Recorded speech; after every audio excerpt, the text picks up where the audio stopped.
பராசக்தி நாகக்கண்ணி மகளே வருக, அன்னை பெரிய காந்தியே தாயே வருக,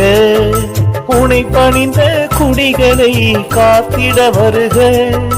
குழந்தை இல்லா குறைகளை போக்கிட வருக, பூக்காத பூக்களை பூக்க வைக்க வருக, காய்க்காத கனிகளை காய்க்க வைக்க வருக, பார்வையற்ற விழிகளுக்கு வெளிச்சம் தர வருக,